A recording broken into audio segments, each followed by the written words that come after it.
오늘 읽은 이 본문 말씀은 이제 솔로몬 왕이 그 성전 건축을 다 마친 후 하나님께 드렸던 기도, 그러니까 봉헌식을 하면서 드렸던 기도, 그거에 대한 응답에 해당하는 그런 부분입니다.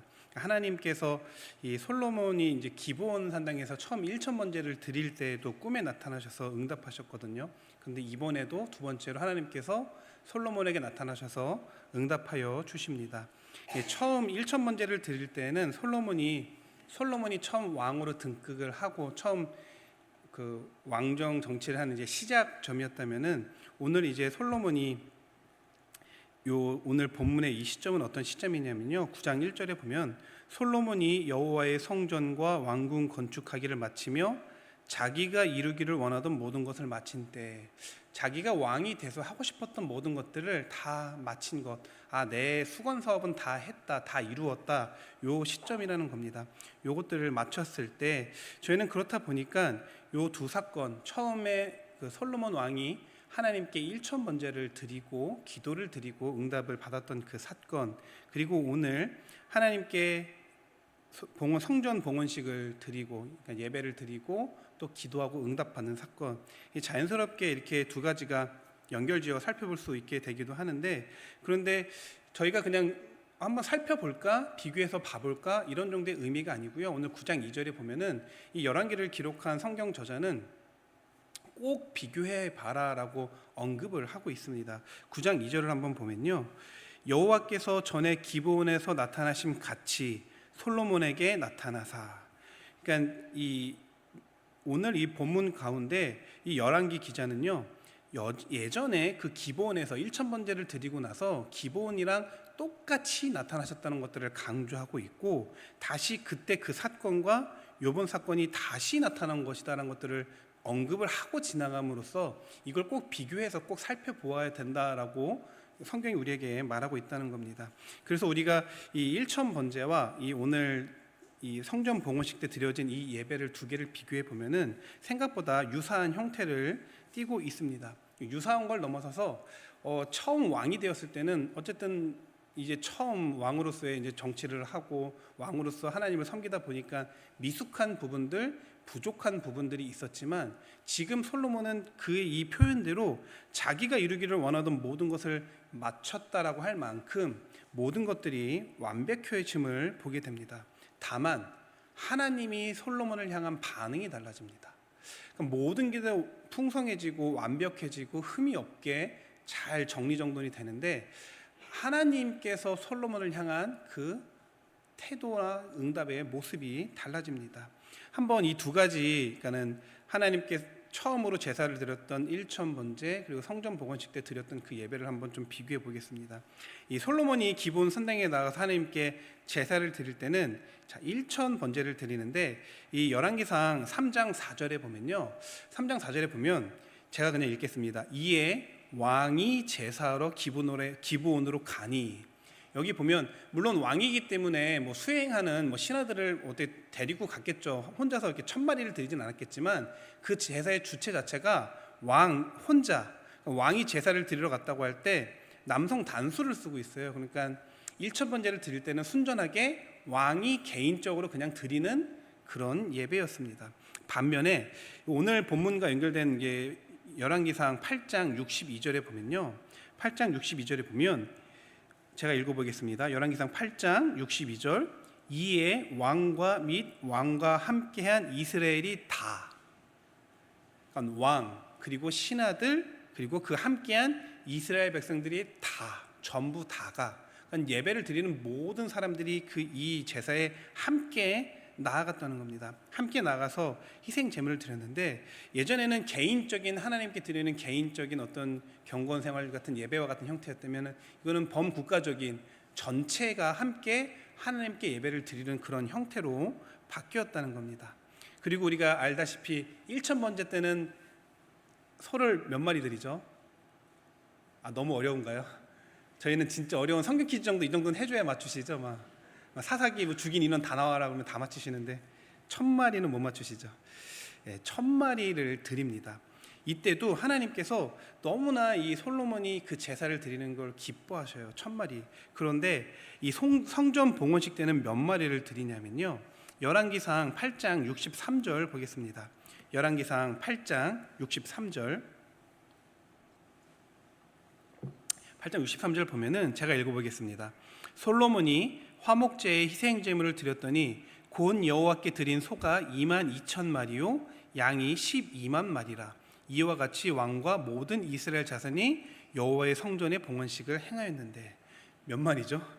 소가 22,000마리랍니다. 이걸 어떻게 잡았는지도 모르겠고요. 근데 양은 12만 마리입니다. 1,000번제를 드릴 때와는 이미 이제 솔로몬이 통치하던 그 이스라엘이라는 나라가 더 부자 나라가 되고 더 이게 부유해지고 강성해지기도 했지만, 처음 그 제사를 드릴 때 이 제사의 규모, 그러니까 예배의 규모 자체가 상대가 되지가 않습니다. 처음 왕으로 나갈 때 이 1000마리도 대단한 거였지만, 뭐 이번에는 이게 14만 2천 마리를 하나님께 드리게 됩니다. 그리고 장소도 바뀌게 됐습니다. 당연히 이제 성전 봉헌식이잖아요. 그런데 이전에 1,000번제를 드릴 때에는 드린 장소가 기본 산당이었습니다. 그런데 성경은 오늘 그 열왕기에서는요, 솔로몬이 산당에서 제사를 드리는 걸 좀 아쉬워해요. 이건 조금 좀 아쉽다, 좀 더 잘 생각해 보지, 이런 느낌으로 말씀하고 있습니다. 열왕기상 3장 3절도 한번 봐보겠습니다. 열왕기상 3장 3절 보면, 그러니까 그가 얼마나 이게 솔로몬이 여호와를 사랑하고 그의 아버지 다윗의 법도를 행하였으나, 이게 개역 한글에는 오히려라는 단어가 있거든요. 그 다음에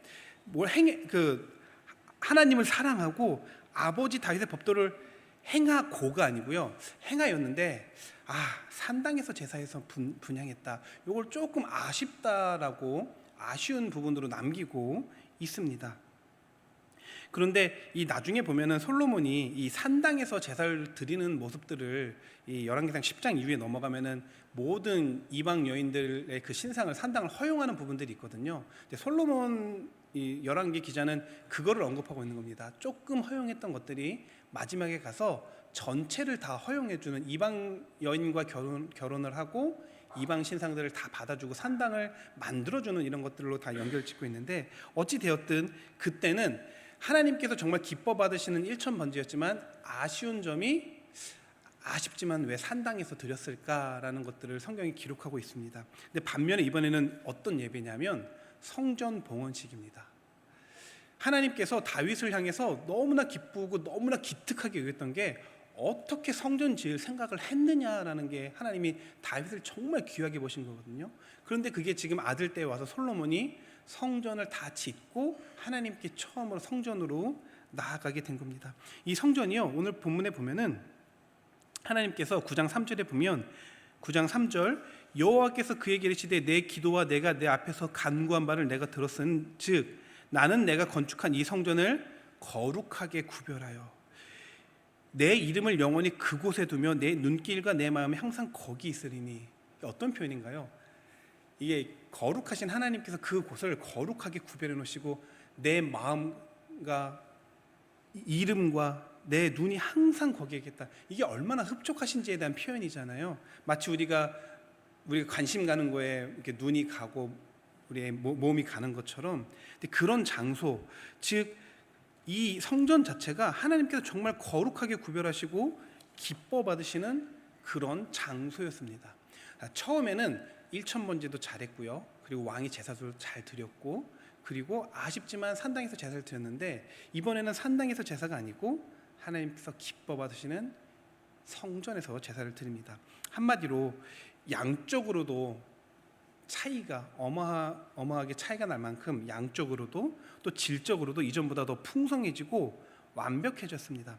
한마디로 모든 면에서 이제는 아쉬운 점이 없는, 특히 이 본문에서는 여기서 드리는 예배 모습들이 조금 요건 아쉬웠는데라는 표현이 그 3장에서는 나오는데 이 본문에서는 나오지 않거든요. 이렇게 모든 것들이 완벽해졌습니다.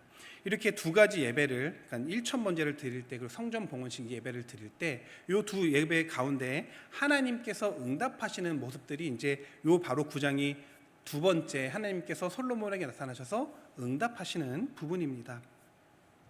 잘 아시다시피 이 솔로몬은 1,000번제를 드렸을 때 하나님께서 솔로몬 꿈에 나타나셔서 내가 너한테 뭘 해줄까라고 이제 질문을 하십니다.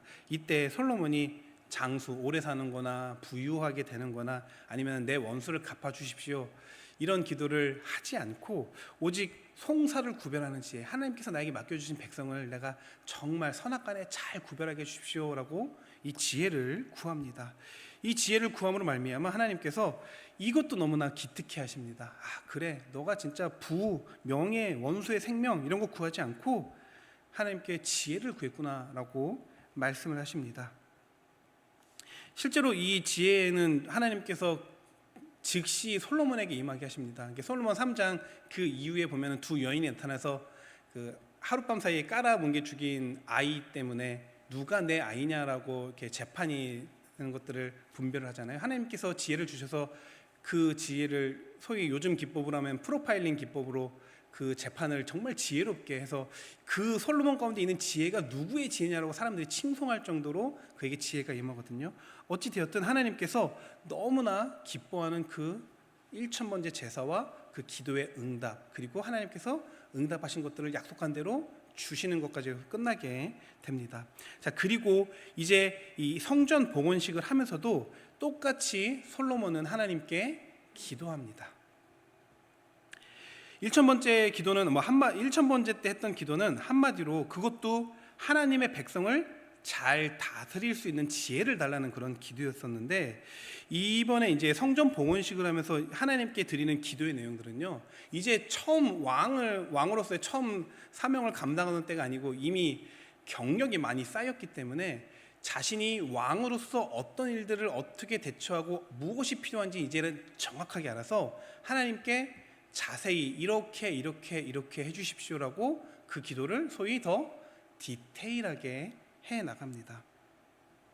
결국 하나님의 백성들을 잘 다스리게 해달라는 그런 내용의 형태인데, 처음에는 하나님 잘 모르겠지만 어쨌든 잘하게 해주세요, 이런 정도의 기도였다면, 마치 이 성전 봉헌식 때 드리는 기도는요, 정말 왕처럼 이럴 때는 보면요 8장 31절 32절에 보면 법정에서 정의로운 판결을 내리게 해주십시오라는 기도를 하고요, 그 다음에 쭉 33, 34절에는 전쟁에 패하게 되면 하나님 이렇게 해주십시오라고 기도를 하고, 그 이후로는 가뭄이 들었을 때 하나님 이렇게 되게 해주십시오 기도하고, 그 다음 기근, 재앙, 질병, 적국이 침입했을 때 하나님 이방인들은 어떻게 대하게 해주십시고, 또 이스라엘 군대가 전쟁에 나갔을 때는 어떻게 해주시고, 포로로 잡혀가게 되었을 때는 이렇게 해주십시오, 이거를요 8장 31절부터 53절까지 쭉 길게 기도합니다. 그러니까 처음에 1,000번째 때 기도할 때는 하나님 제발 저 좀 왕으로서 좀 잘하게 해주세요, 요 한마디예요 그냥. 그런데 이제는 정말 이렇게 길게 기록할 만큼 구구절절 하나님께 기도합니다. 어떤 느낌이냐면, 처음 대표 기도 시키면 참 기도 못 해가지고 그냥 하나님 그냥 저희 잘 살게 해주시고 뭐 이렇게 해주세요, 이런 기도였다가 마지막에 이제 이런 기도는 우리 장로님들 위해서 기도하듯이, 아니면 또 권사님들 기도하듯이 정말 기도 은혜롭게 잘하신다, 이런 느낌의 차이가 된다는 겁니다. 즉 예배도 완성됐죠. 이제는 옛날같이 어린 그런 솔로몬이 아니고 왕으로서 경험도 풍부하고 하나님께 구체적으로 뭐가 필요한지도 잘 알고 그걸 간구하는 그런 상태가 됐습니다. 정리하면 모든 게 풍성해졌잖아요. 모든 게 완벽해졌습니다. 누구 하나 그 예배를 흠잡을 수 없는 완벽한 모습을 띠고 있습니다. 그런데 하나님이 솔로몬을 향한 응답이 분위기가 바뀌게 됩니다. 아까 말씀드린 것처럼 솔로몬이 1,000번째 드렸을 때는 하나님이 솔로몬이 너무 이뻐요. 그래가지고 진짜 소위 저희가 아는 금도끼 은도끼잖아요. 그거 제 거 아닙니다라고 할 때 다 주신 것처럼 정말 부와 명예를 구하지 않을 때 하나님께서 지혜도 주시고 실제로 솔로몬에게 정말 사람이 누릴 수 있는 모든 부와 명예를 그에게 다 주십니다. 그리고 하나님께서는 이 솔로몬에게 그렇게 모든 것들을 부어주시면서 그래 너희 너무 기특하다, 하지만 너 이렇게 계속 잘해야 돼 라는 이런 의미로 약간 그렇게 당부하는 성격으로 이야기를 합니다. 열왕기상 3장 14절 한번 보겠습니다. 열왕기상 3장 14절.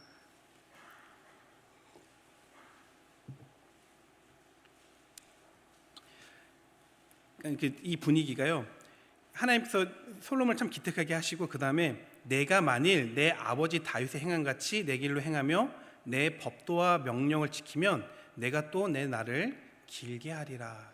요 본문을 쭉 이렇게 연결해서 쭉 읽어보시면 아 그래 너 참 잘했다, 앞으로도 계속 지금도 나를 사랑했고 다윗의 법도대로 행했던 것처럼 그렇게 잘해야 돼, 아 계속 그렇게 하면 돼, 이런 느낌을 하나님께서 솔로몬에게 당부를 하십니다. 그런데 이 두 번째 오늘 이 기도의 가운데 하나님께서 다시 나타나서 응답하셨을 때는 그 응답의 모습이 사뭇 다릅니다. 첫 번째는 정말 뭐라도 어떻게 챙겨주실 것 같은 그런 분위기였다면, 두 번째는 하나님께서 너 정말 똑바로 안 하면 내가 반드시 이와 같이 할 거야 라는 경고성 응답으로 바뀌게 됩니다. 먼저는 일단 8장 29절 보면 하나님께서 말씀하시기를, 8장 29절 보면 주께서 전에 말씀하시기를 내 이름이 거기 있으리라 하신 곳 이 성전을 향하여 주의 눈이 주야로 보시오며 주의 종이 이곳을 향하여 비는 기도를 들으시옵소서. 솔로몬이 하나님께 기도하고, 그리고 이 기도에 대해서 하나님께서 이 성전을 어떻게 받으시냐면 9장 3절 보면 여호와께서 그에게 이르시되 내 기도와 내가 내 앞에서 간구한 바를 내가 들었은즉, 즉 아까 전에 8장 29절에 내 이름이 거기 있으리라 하신 그곳, 하나님 이 성전에 임하여 주시옵소서라고 기도했을 때 내 이름을 영원히 그곳에 두겠다 하나님께서 약속해 주시거든요.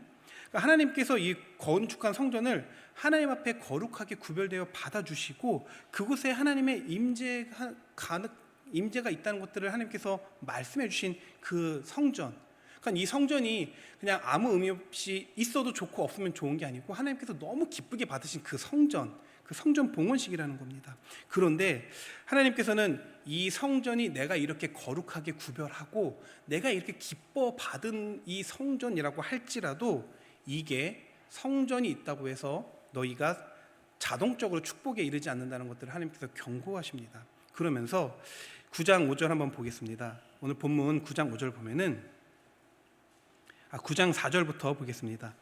9장 4절 보면 내가 만일 내 아버지 다윗의 행함같이 마음을 온전히 하고 바르게 하여 내 앞에서 행하며 내가 명령한 대로 온갖 일에 순종하여 내 법도와 율례를 지키면 내가 내 아버지 다윗에게 말하기를 이스라엘의 왕위에 오를 사람이 내게서 끊어지지 아니하리라 한 대로 내 이스라엘 왕위를 영원히 견고하게 하려니와. 다시 한번 하나님께서 무슨 얘기를 하시냐면 성전을 얘기를 하시고 내 마음이 항상 거기 있다고 말씀을 하신 후에, 그런데 내가 그거 있다고, 성전이 있다고 해서 만약 너가 다윗의 행임같이 행하지 않고, 만약 그렇지 않고 하나님만을 섬기지 않으면 내가 이걸 이루지 않겠다라는 얘기를 하고 계신 겁니다. 더 나아가서 6절에서 9절을 보면요, 명확하게 4절에서 5절 내용이 처음 그 솔로몬이 1,000번제를 드렸을 때 하나님께서 하셨던 응답과 똑같아 보이거든요. 그런데 뉘앙스가 달라요. 그 다음부터 보면은 그 뉘앙스가 어떻게 다른지 알 수 있습니다. 6절부터 한번 보겠습니다. 6절 보면 만일 너희나 너희의 자손이 아주 돌아서서, 그러니까 아까 전에는 4절부터 5절까지 했을 때는 계속 너 잘해야 돼, 지금 잘하고 있어라는 의미지만 지금은 너가 지금 만약 이대로 못하면 이렇게 경고를 하고 계신 겁니다. 6절 만일 너희나 너희의 자손이 아주 돌아서서 나를 따르지 아니하며 내가 너희 앞에 둔 나의 계명과 법도를 지키지 아니하고 가서 다른 신을 섬겨 그것을 경배하면 내가 이스라엘을 내가 그들에게 준 땅에서 끊어버릴 것이요 내 이름을 위하여 내가 거룩하게 구별한 이 성전이라도 내 앞에서 던져버리겠다. 지금 모든 게 풍성해졌거든요. 모든 게 풍성해지고 모든 게 완벽해졌습니다. 그런데 하나님께서 단지 그냥 참 너 역시 너가 왕으로서 더 많은 것들을 참 잘했다가 아니고, 이전에는 하나님께서는 그런 토닥거리는 그런 정도의 응답이셨다면, 너 근데 똑바로 못하면, 이 성전 믿고 너 똑바로 못하면 내가 거룩하게 구별한 이 성전을 내가 던져버릴 거야, 이거 다 해버릴 거야 라고 말씀을 하시고요. 8절에 보면은 7절에 보면은 내가 이스라엘을 내가 그들에게 준 땅에서 끊어버릴 것이요, 이 성전이라도 내 앞에서 던져버리리니 이스라엘은 모든 민족 가운데서 속담거리와 이야기거리가 될 것이며 이 성전이 높을지라도 지나가는 자마다 놀라며 비웃어 이르되 여호와께서 무슨 까닭으로 이 땅에 이 성전에 이같이 행하셨는고 하면, 내가 가만두지 않겠다, 이런 무서운 말씀으로 이야기하고 있습니다. 어떤가요? 이게 왜 하나님께서 이렇게 응답을 솔로몬에게 하셨을까요? 지금 솔로몬이 생각하기에는 옛날 경험을 들여서 내가 적어도 지금 이 정도면은 그때보다 더 잘해야지, 더 많은 것들을 해야지, 완벽하게 하고 싶은 걸 다 해야지라고 드린 예배인데, 그런데 왜 하나님께서는 이런 경고성 응답을 하시는가? 그 이유는요, 솔로몬의 마음과 태도의 변화에 있습니다. 모든 게 완벽하게 갖추어졌어요. 외적으로 보이는 부분에 있어서 뭐 하나 흠잡을 만한 게 없는데, 뭐가 바뀌었냐면요, 솔로몬의 마음이 바뀌었습니다. 하나님을 향한 솔로몬의 마음이 바뀌었습니다. 아까 읽었던 3장 3절에 보면은 솔로몬이 여호와를 사랑하고 그의 마음 가운데 나는 어떻게든 하나님께 잘해야지라는 마음이 있었지, 혹시 내가 하나님을 떠나서 죄를 지으면 이런 마음이 있지 않습니다. 그런데 이 솔로몬이 봉헌식 때 하나님께 드린 기도 내용을 제가 지금 뭐 하나하나 다 찾아볼 수는 없지만 그 기도의 내용들을 쭉 읽어보면 항상 거기에 가정이 들어 있습니다. 일단 우리가 죄라는 것들을 규정할 때 죄는 뭔가요? 죄의 기준은 하나님의 말씀에 불순종하는 게 죄입니다. 죄인데 그 기도 속에는 항상 요 가정이 들어가 있습니다. 제가 열왕기상 8장 33절만 한번 보겠습니다. 8장 33절 보면 만일 주의 백성 이스라엘이 주께 범죄하여 적국 앞에 패하게 되므로, 이게 들어가요. 그 8장 35절에도 보면요, 만일 그들이 주께 범죄함으로, 만일 범죄함으로, 이 기도 제목 가운데 만일 범죄함으로, 만일 범죄함으로, 만일 범죄함으로, 기도 가운데 이 가정이 계속 같이 들어가고 있습니다. 그러면서 이 가정 가운데 8장 46절에 보면은 솔로몬이 어떻게 얘기하냐면, 그 앞에는 이거잖아요. 만일 그들이 주께 범죄해서 이런 일이 생기면 하나님, 이렇게 기도를 하고 있는데 8장 46절에 범죄하지 아니하는 사람은 없사오니, 이렇게 솔로몬이 이야기를 하고 있어요. 이 말이 뭔가요? 범죄할 상황들을 염두에 두고, 그러니까 하나님의 말씀에 불순종한 것들을 염두에 두고 계속 기도를 하는데, 그러는 가운데 하나님 죄를 안 짓는 사람은 없잖아요. 요 마음 자체가 뭐냐면은 하나님의 말씀을 불순종하는 것이 죄인데, 죄를 지을 상황이 생기면 이건 죄를 지을 수밖에 없잖아요 라는 이 얘기를 하나님께 기도하면서 하고 있는 겁니다. 언제든지 상황이 그렇게 되면 사람은 죄를 지을 수 있는 거니까 하나님, 그런 죄를 지어도 좀 봐주십시오. 그럴 때 죄를 지어서 전쟁이 일어나면 전쟁 가운데 그래도 살아남게 하십시오. 이렇게 계속 기도를 하고 있는 겁니다.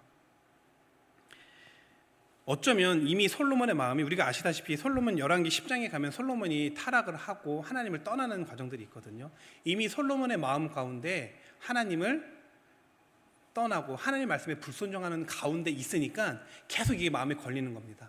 지금 너무나 원하던 것들을 다 마치고 다 이루고 지금 우리나라를 건드릴 나라도 없고 너무나 잘 이루어가고 있는데, 그런데 계속 마음 가운데 본인이 하나님의 말씀을 떠나서 죄를 짓고 있는 상태에 있으니까, 하나님, 혹시 제가 죄 지어서 전쟁이 나면, 혹시 제가 죄 지어서 기근이 생기면, 근데 하나님, 죄를 안 짓는 건 사람이 그럴 수 없잖아요. 어떻게 죄를 안 짓고 사나요? 죄 지을 수 있잖아요. 상황이 이런데, 시대가 바뀌었는데, 지금은 다르잖아요. 이 말을 솔로몬이 하나님께 기도를 하고 있는 겁니다.